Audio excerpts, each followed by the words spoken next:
వరంగల్ జిల్లాలోని గోవిందరాజుల గుట్ట ఆలయంలో అర్చకులపై ఎలాంటి దాడులు జరగలేదని సోమవారం ఆలయ అర్చకులు వారి యోగుల వేణు మాధవ స్వామి సమావేశంలో వెల్లడించారు.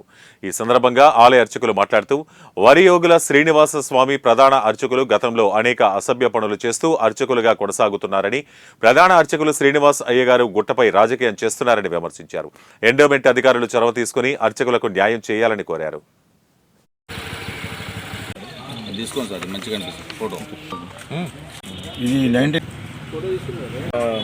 ఇక్కడ ఉన్న నా పేరు వరయోగుల వేణుమాధవ స్వామి. ఇక్కడ శ్రీభూనీలాదేవి సమేతుడైనటువంటి శ్రీ గోవిందరాజ స్వామి వారి యొక్క క్షేత్రం లోపల వరయోగుల కుర్మాచలం జగన్నాథం 3 వంశస్థులు కూడా పూజారులుగా పనిచేస్తున్నారు. ముగ్గురు చొప్పున పనిచేస్తున్నారు. పైన 3, కాలభైరవ దేవాలయంలో 3, ఆంజనేయ స్వామి దేవాలయంలో 3 చొప్పున అర్చకులు ఉన్నారు. గతంలో సహకరించినటువంటి శ్రీనివాస స్వామి అనేటువంటి అర్చకుడు ఈరోజు వీళ్ళందరూ కూడా తొలగిపోవాలి, మేము మాత్రమే ఉంటామని చెప్పేసి అందరినీ కూడా బెదిరింపులకు గురి చేయడం జరుగుతున్నది.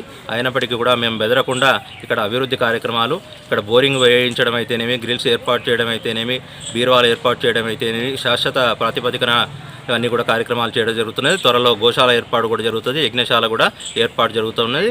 ఇట్లా వీటన్నిటికీ కూడా వీళ్ళు భయభ్రాంతులకు గురి చేస్తూ పోలీసు వారికి కూడా మా పైన కేసులు పెట్టడం, అదేవిధంగా కోర్టు నుండి నోటీసులు ఇవ్వడం, అదేవిధంగా ఇవన్నీ కూడా చేస్తూ ఉన్నారు. భయభ్రాంతులకు గురి చేస్తున్నారు. వీటన్నిటి నుండి పోలీసు వారైతేనేమి, కోర్టు వారైతేనేమి, రాజకీయ నాయకులైతేనేమి, భక్తులందరూ కూడా ఈ ఉన్నటువంటి విషయాలు తెలుసుకొని ఈ అభివృద్ధిలో భాగస్వాములై ఈ సరైనటువంటి విధానంలో పనిచేస్తున్నటువంటి అర్చకులకి